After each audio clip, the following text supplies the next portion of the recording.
Hello guys, welcome again to my channel A to Z education. आज का हमारा topic रहेगा principle of superposition.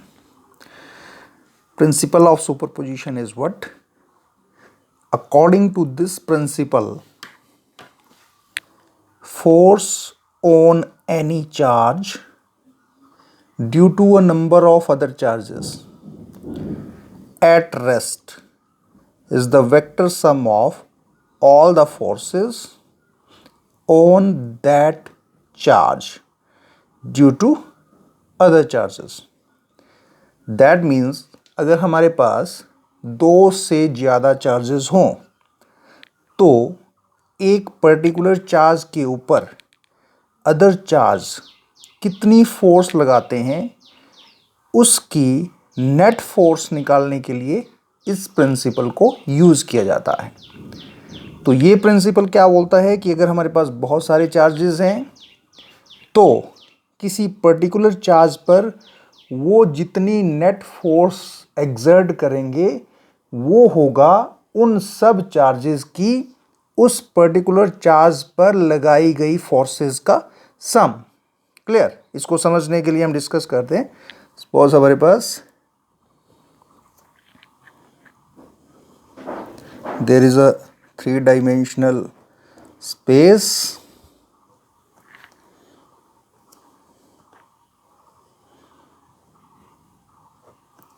having three axes, x-axis, y-axis and z-axis. Suppose there are charges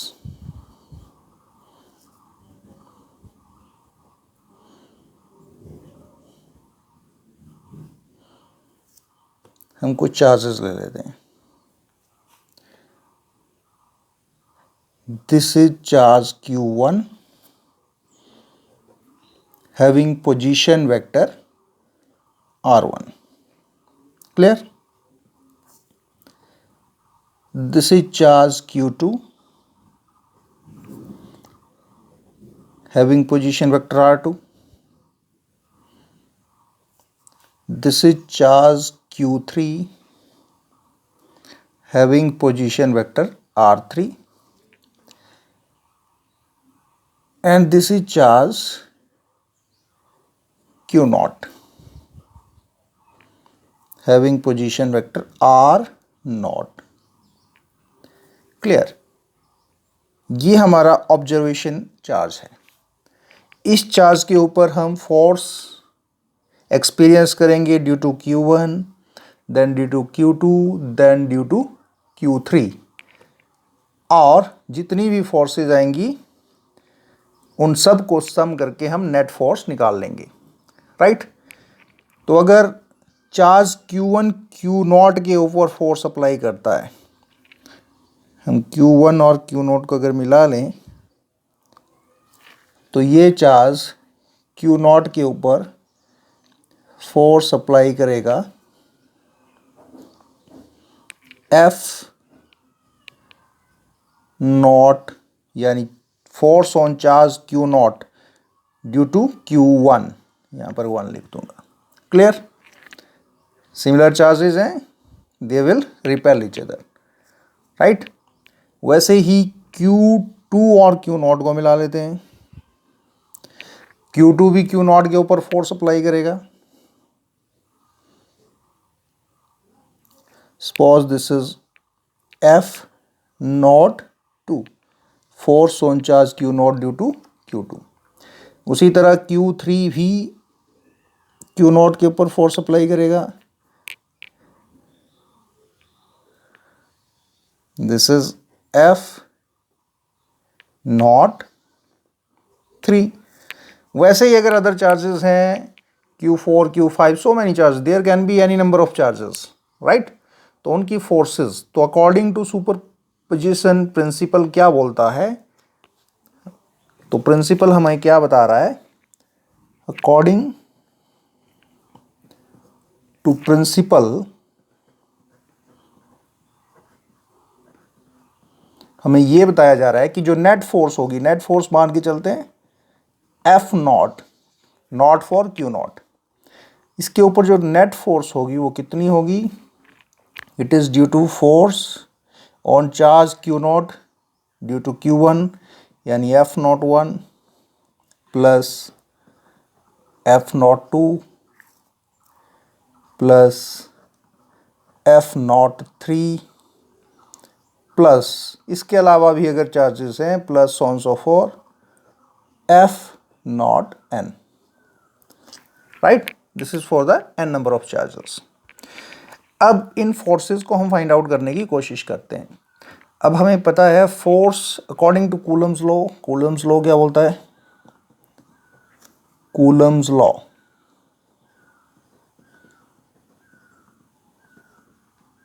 force on charge Q not due to Q1 यानी F not 1 कितनी हो जाएगी? हमें पता है फॉर्मूला. किसके ऊपर चार्ज के ऊपर फोर्स है? Q नॉट के ऊपर. कौन फोर्स लगा रहा है? Q1 लगा रहा है. फॉर्मूला है 1/4πε0. Q1 Q2, यहाँ पर Q1 Q नॉट है और Q2 की जगह Q1. आर स्क्वायर क्या आ गया इनके बीच में? Distance of separation. Q1 और Q नोट के बीच में जो डिस्टेंस ऑफ सेपरेशन है वो कितनी हो जाएगी? इसको हम लिखेंगे R1 से नॉट की तरफ यानी R1 not. This is the distance of separation, right. तो यहाँ पर लिख देंगे R1 नॉट स्क्वायर. एरो नहीं लगाएंगे यहाँ, मैग्नीट्यूड में ले रहे हैं. स्क्वायर और साथ में इसका unit vector R1 not cap. Clear. उसी तरह से हम दूसरा निकाल सकते हैं F नॉट 2 Q नॉट. अब सेकंड चार्ज अप्लाई कर रहा है Q2 आ जाएगा 4πε0 R. अब 2 से लेके Q नॉट की तक डिस्टेंस है तो 2 नॉट आ जाएगा यहाँ पर. 2 नॉट स्क्वायर और उतना ही हम क्या लिख देंगे? Unit vector R2 naught cap. वैसे ही हमारे पास F naught 3 Q naught Q3 4πε0 R3 naught square R3 naught cap. Likewise और भी अदर चार्जेस हो सकते हैं. There are so many charges. कहाँ तक पहुँचेंगे? लास्ट वाले तक पहुँच जाएंगे. F naught n Q naught Qn upon 4πε0 Rn naught square Rn naught cap. Clear हो गया. तो अब नेट फोर्स कितनी आ जाएगी? According to principle of superposition therefore हमारे पास आ जाएगा नेट फोर्स F नॉट कितना आ जाएगा हमारे पास? सारी फोर्सेस को ऐड कर लेंगे, राइट. तो हमारे पास आ जाएगा. यहाँ पर एक चीज़ आप देख रहे हो Q नॉट और 4πε0 सब में कॉमन है तो इसको हम बाहर ले लेते हैं.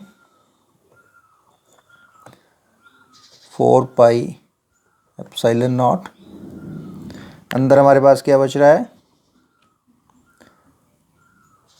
Q1 upon R1 not square R1 not cap plus Q2 upon R2 not square R2 naught cap plus Q3 upon R3 naught square R3 naught cap. उसी तरह से plus on so for Rn not Qn upon Rn naught square Rn naught cap like this. Clear. सबको सम कर दिया. अब vector sum में हम इसमें और क्या कर सकते हैं, इसमें समीशन का फॉर्मूला लगा देते हैं। तो ये कितना आ जाएगा, क्यू नॉट अपॉन 4πε0, यहाँ पर आ जाएगा हमारे पास समीशन,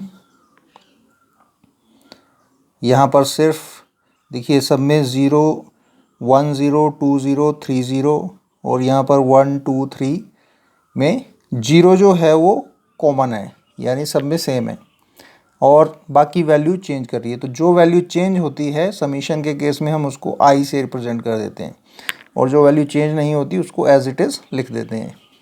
तो हम कैसे करेंगे इसको, समीशन ऑफ, यहाँ पर देखो 1 है, फिर Q2 हो गया, Q3 हो गया, Q4 Qn हो गया, तो इसको चेंज कर देंगे क्योंकि ये चेंज हो रही है, तो इसकी जगह हम लिखेंगे आई, right, upon,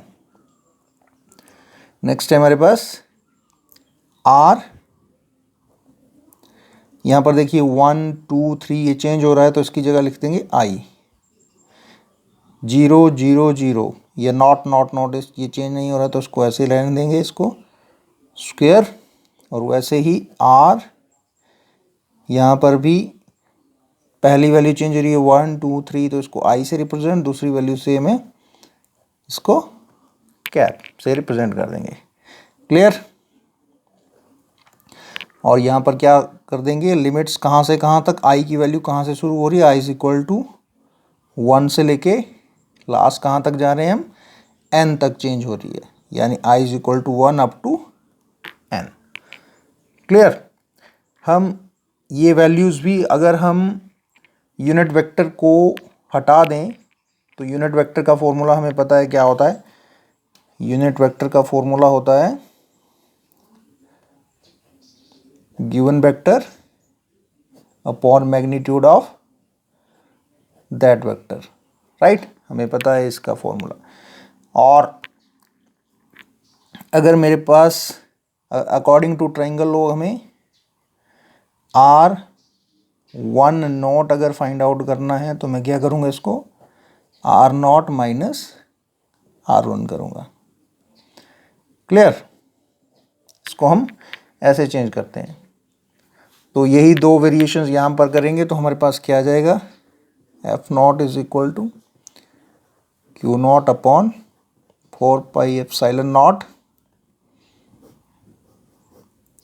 I is equal to 1 up to n, QI upon, यहाँ है I naught square, R I naught square, तो हम क्या लिखेंगे इसको, R0 minus RI, clear.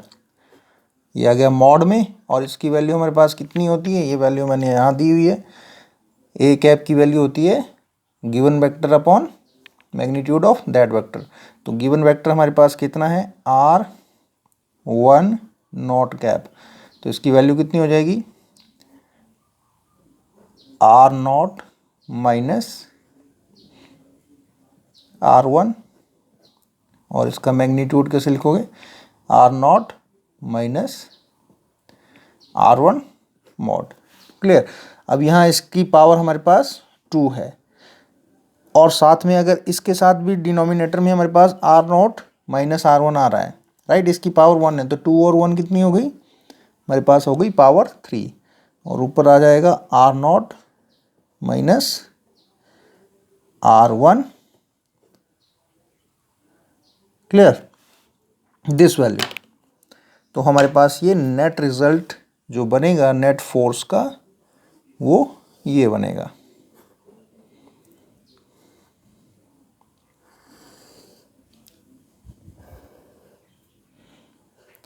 So this is the principle of superposition, जो हमें क्या बताता है कि जो नेट फोर्स होती है किसी पर्टिकुलर चार्ज के ऊपर, वो अलजेब्रिकल वेक्टर सम होता है other charges, right, vector sum of all the forces due to all other charges acting on that particular charge, clear।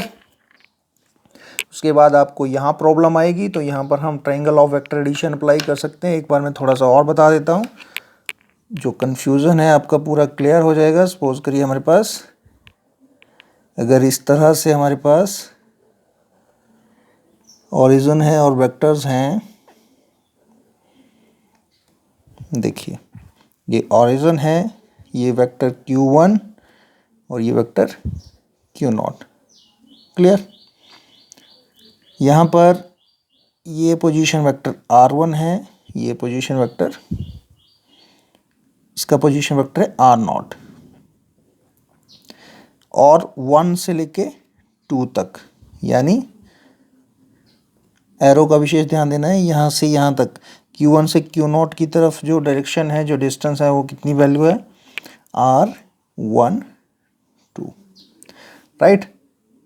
अब हम ट्रायंगल अगर वेक्टर एडिशन अप्लाई करें तो जो सेम ऑर्डर्स में हमारे पास साइड्स हैं उनका सम सेम होता है और अपोजिट ऑर्डर का डिफरेंट। तो हमारे पास r1 और r12 सेम ऑर्डर में है, राइट। ये अपोजिट ऑर्डर में है, दैट मीन्स r0 रिजल्टेंट है। तो हम क्या लिख सकते हैं, r1 plus r12 is equal to r0। तो r12 किसके बराबर आ जाएगा, r0 minus r1, clear. r0 minus r1 कैसे है, it is as per the triangle of vector addition. अब आप समझ गए होंगे कि what is the principle of superposition. Thank you.